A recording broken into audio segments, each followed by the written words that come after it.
already a glowing idea for all of 50 years before its official founding in 1857, the American Church in Paris is the oldest church of American origin outside the United States.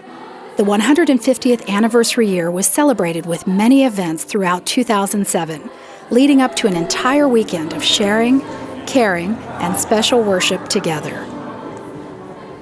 Members of the congregation and friends from all over the world celebrated with a host of special events and activities. How many congregations get to celebrate an anniversary with a birthday candle the size of a church spire? The church came alive with bright and cheerful faces from the past and present, blending in new harmony. Choirs singing, with bells ringing, in tribute to the history of an institution which is an important part of Franco-American relations. And a unifying church service in the sanctuary, where the Reverend Larry Kalayjanan preached, and many former ACP pastors officiated.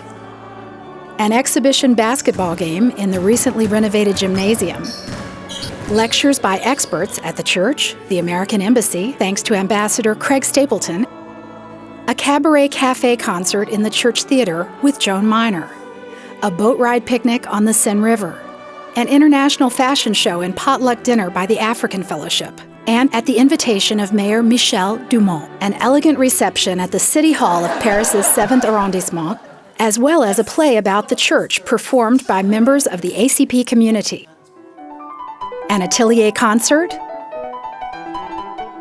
Former and current pastors of the American Church in Paris.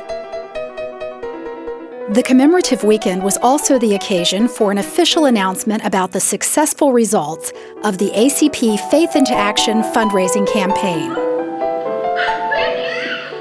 We're in 1814!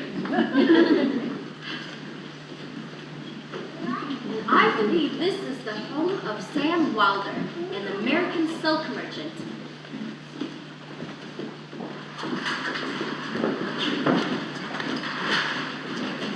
And you see, this apartment is actually the very first American church in Paris. Sorry, according to French law, people weren't actually supposed to worship outside an established church. Established Catholic church, you mean? But you did it anyway. It's just that rebel blood in me.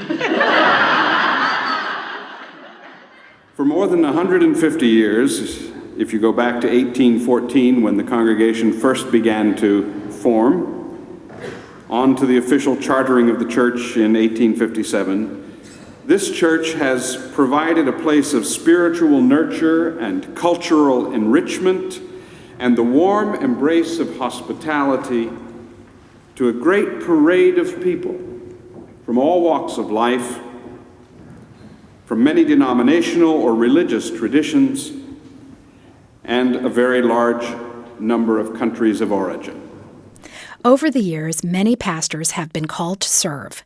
Among them were John McClintock, who kept the church united during the Civil War years, Azariah Eldridge, who founded the Sunday school program, Charles Robinson, known as the father of American hymnology, Edward Thurber, Chauncey Goodrich, who wrote to the mothers of World War I soldiers to tell them that they were well and that he had seen them in church, Casper Hyatt, Joseph Cochran, who oversaw the building of the existing Quai d'Orsay Church, Clayton Williams, Edwin Tuller, Thomas Duggan, who led the campaign for the purchase of the Beckwith pipe organ, Larry Kalayjanan, and Barry Dawson, who sang from the pulpit.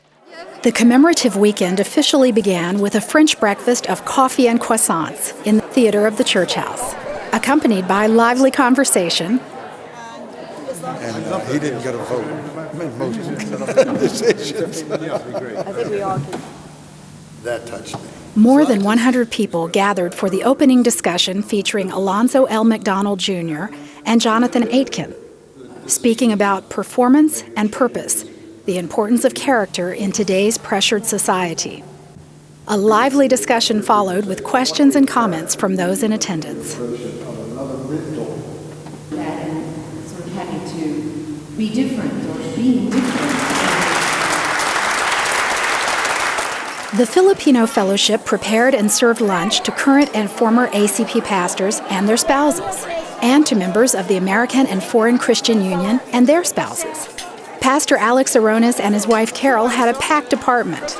Laughter and warm fellowship filled the air. The newly renovated gym was the site of a fast-paced basketball game by a local French team.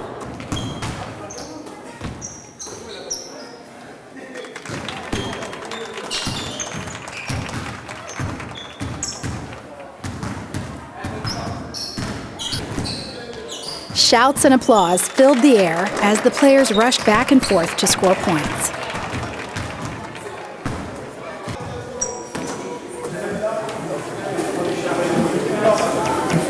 The ACP Angels cheerleading squad performed to the pleasure of the crowd.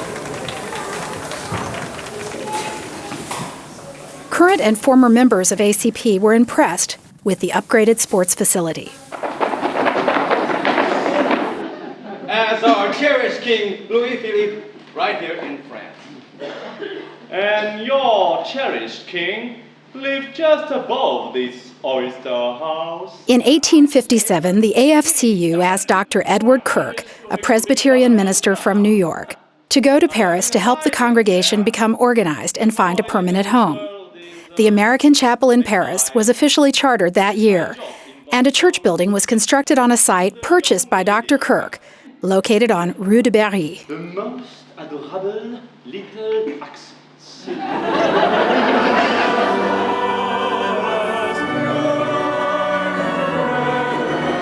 The 150th anniversary worship service on Sunday, October 14th, featured former and current pastors of the American Church in Paris. A reading from the Gospel of Mark, chapter 11, verses 15 through 19.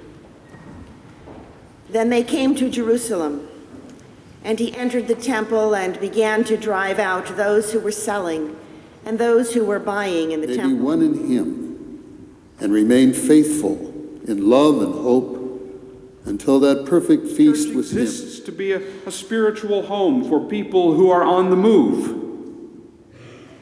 Most of the people who pass through these doors are in transition in one way or another. Most of us are strangers in a foreign land, and here we discover that we have not left God behind in our home countries. In the late afternoon, the sanctuary was filled once again for this special atelier concert under the direction of Fred Grayman.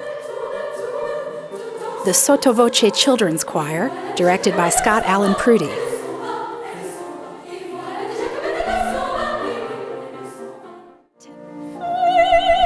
And soprano Aviva Timonier, accompanied by Lorana Mitchellmore on piano and Carol Mundinger on clarinet.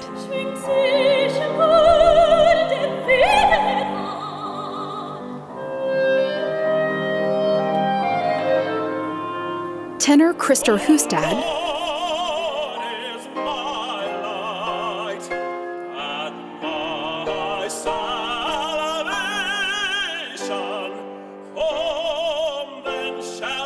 an elegant reception with the U.S. Ambassador to France, Craig Robert Stapleton, capped off the weekend and provided time for chatting and catching up with old friends. Mayor Dumont hosted AFCU President Greg Foster, other officials, former and current pastors of the American Church in Paris, church members, and friends. Very few congregations get to celebrate their 150th anniversary with a birthday candle the size of a church spire. Let us pray. God, Creator and Redeemer, who said, "Let there be light," we dedicate this tower bathed in light, this spire on the Seine. Church members and guests cheered and applauded. ACP illuminated its stately spire for the first time ever. Come here to seek Christ, our risen Lord, who is the light of the world. Spirit of the living God, shine in our hearts. Shine in our hearts.